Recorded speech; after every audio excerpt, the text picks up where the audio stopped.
Price Lord. ஆண்டவரும் கர்த்தருமாய் இயேசு கிறிஸ்துவின் வல்லமையுள்ள நாமத்தினால் உங்களை வாழ்த்துகிறேன். மீண்டுமாக ஆண்டவர் ஒரு புதிய நாளை நமக்கு கொடுத்துருக்காங்க. கர்த்தரை ஸ்தோத்திரிக்கலாம். இன்றைக்கி நம்ம தியானத்துக்காக யோபு 42:10, அது எல்லாருக்குமே நமக்கு தெரிஞ்ச விஷயந்தான். யோபு தன் சிநேகிதருக்காக வேண்டுதல் செய்த போது கர்த்தர் அவன் சிறையிருப்பை மாற்றினார். யோபுக்கு முன் இருந்த எல்லாவற்றை பார்க்கலும் இரட்டத்தரமாய் கர்த்தர் அவனை ஆசீர்வதிச்சான். யோபு தன் சிநேகிதருக்காக வேண்டுதல் செய்தாங்க. நம்ம வாழ்க்கையிலும் நம்ம சிநேகிதருக்காக வேண்டுதல் செய்கிறீங்களா? இல்லை எனக்கோ என் குடும்பம் என்னோட பிள்ளைங்க அப்படியாக இருக்கிறீங்களா? இல்லை நம்ம எல்லாருக்காக சத்துருக்களுக்கு சிநேகிங்க, அவருக்காக ஜெபம் பண்ணுங்கன்னு சொல்லி ஆண்டவர் சொல்லியிருக்காங்க. எல்லாருக்காக நம்ம ஜெபிக்கணும். யோபு தன் சிநேகிதர் அத்தனை குறை சொல்கிறதுக்கு தான் அத்தனை நாள் வந்து கூட இருந்தான். ஆனாலும் அவங்களுக்காக யோபு ஜெபம் பண்ணாங்க. ஜெபம் பண்ணும்போது கர்த்தர் அவனோட சிறையிருப்பெல்லாம் மாற்றி கர்த்தர் அவனை ஆசீர்வதிச்சாங்கன்னு சொல்லி பார்க்கலாம். கர்த்தர் அவனை ஆசீர்வதிச்சுட்டாங்க. யோபினோட சிறையிருப்பை ஆண்டவர் மாற்றினாங்கன்னு சொல்லி நம்ம பார்க்கலாம்.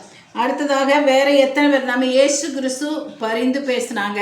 அதாவது தன் சிலுவையில் இருந்த போதே எல்லா உபத்திரமும் பண்ணிட்டு இருக்கும்போதே, பிதாவே இவங்களுக்கு மன்னியும், இவங்க செய்கிறது இன்னதுன்னு அறியாய்கிறாள், அவங்களோட மன்னிவுன்னு சொல்லி இயேசு கிறிஸ்து ஒரு மன்னிப்பு ஜெபம் ஏறெடுத்தாங்க.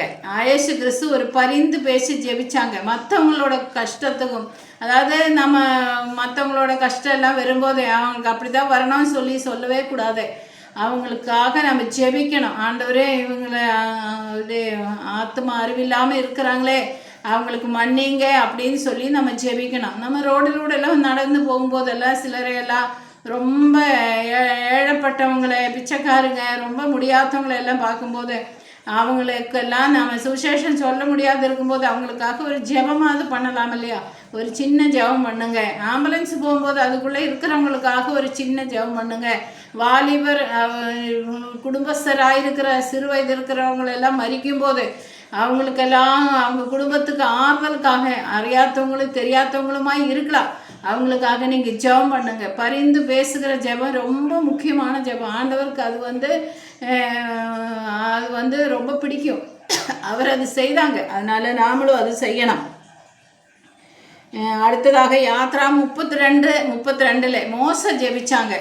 இவங்களை அழித்து போடுவேன், இஸ்ரவேல் ஜனங்களே நீ என்னை விடு, நான் இஸ்ரவேல் ஜனங்களை அழிச்சிடுவேன் அப்படின்னு சொல்லி ஆண்டவர் கோபத்தோடு சொன்னும்போது அவங்களுக்காக பரிந்து பேசி ஜெபிச்சாங்க. 32:32 இவங்களை மன்னித்தள்ளுவீரானால் நீங்கள் மன்னித்தள்ளும், இல்லைன்னா என் பேரை ஜீவ புஸ்தகத்தில் இருந்து கிறுக்கி போட்டு விடுங்க அப்படின்னு சொல்கிறாங்க. எவ்வளோ பயங்கரமான ஒரு அர்ப்பணிப்பான ஒரு ஜெபம்.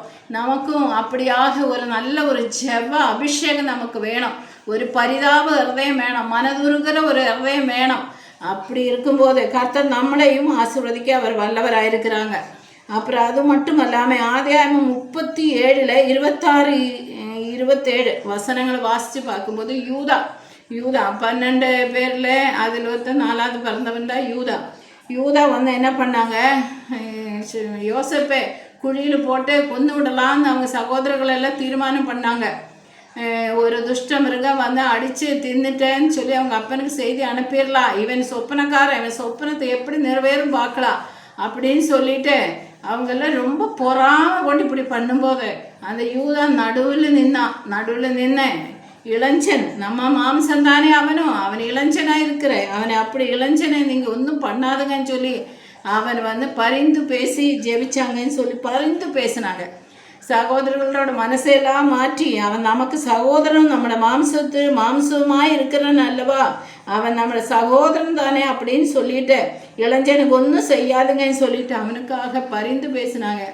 அந்த பரிந்து பேசுன நிமித்தமாக யூதாவினுக்கு ஒரு நல்ல மேன்மை உண்டு. தான் இயேசு கிறிஸ்துவ கூட யூதா கோத்திரம் தான் மெயினான கோத்திரம்னு சொல்லி பார்க்குறோம். இயேசு கிறிஸ்துவன் கூட யூதா கோத்திரத்தில் தான் பிறந்ததுன்னு சொல்லி நான் பார்க்குறோம். அதனால் நமக்குள்ளே ஒரு பரிந்து பேசுகிற ஜெப ஆவி நமக்குள்ளே வேணும்னு சொல்லி இன்னையிலேருந்தே எல்லாரும் கேளுங்க. எல்லாருக்காக நாங்கள் பரிந்து பேசணும். அது அவங்களுக்கு அந்த சம்மந்தப்பட்டவங்களுக்கு தெரியணுங்கிறது இல்லை, அவங்களுக்கு ஆண்டவர் எல்லாம் அறிஞ்சவர், அவருக்கு தெரியட்டும், அவர்கிட்ட நம்ம ஜெபிக்கணும். ஆண்டவரே இவங்களை மன்னிங்க, இவன் செய்கிறது என்னன்னு அறியாகிறாள், என்னங்க எங்கிட்ட எல்லாம் உபத்திரவம் கொடுத்துட்டு எங்களை கஷ்டப்படுத்திட்டு இருக்காங்களா, இவங்களுக்கு தெரியாது பண்ணுறாங்க ஆண்டவரே, அவங்கள மன்னிங்க, அதுக்குரிய பலனை அவங்களுக்கு கொடுக்காதுங்க, மன்னிச்சிடுங்க அப்படின்னு சொல்லி நம்ம ஜெபிக்கணும். நல்ல ஒரு ஜெப அபிஷேகம் நம்மளுக்கு வேணும், விட்டு கொடுக்கணும். பிதா சர்க்குணராயின போல நீங்களும் சர்க்குணராய் இருங்கன்னு சொல்லியிருக்காங்க. பிதாவு குமாரன் இல்லை, சர்க்குணர். அதுபோல் நாமளும் சர்க்குணனாய் இருக்கணும். கர்த்தர் இந்த வார்த்தைகளை எல்லாம் ஆசீர்வதிக்கட்டும். நாம் இப்போது ஜெபிக்கலாம். நல்ல ஆண்டவரே, நன்றியோடு உன்னை துதிக்கிறேனப்பா, உன்னை மகிமைப்படுத்துகிற கொண்டாடுகிற தகப்பனே. ஆண்டவரே ஸ்தோத்திரம் ஆண்டவரே, நான் மற்றவங்களுக்காக பரிந்து பேசி ஜெபிக்கிற ஒரு ஜெப அபிஷேகத்தை இன்னைக்கு எங்கள் மேல் ஊற்றுங்க. இதை கேட்குற அனைவர் மேலும் அந்த அபிஷேகத்தை அளவில்லாமல் ஊற்றுங்கப்பா. வைராகியம், கோபம், எரிச்சல், பழைய பகைகளெல்லாம் நாங்கள் இதயத்தில் வச்சுக்கக்கூடாது. எல்லாத்தையும் நாங்கள் மறந்து விட்டு அவங்களுக்காக ஜெபிக்கக்கூடிய ஒரு அபிஷேகத்தை நீர் எங்களுக்கு ஊற்றுங்கன்னு சொல்லி ஜெபிக்கிறப்பா. எல்லாருக்கும் அப்படி கொடுப்பீராக. இயேசுவின் மூலமாக ஜெபிக்கிற நல்ல பிதாவே, ஆமேன் ஆமேன் ஆமேன்.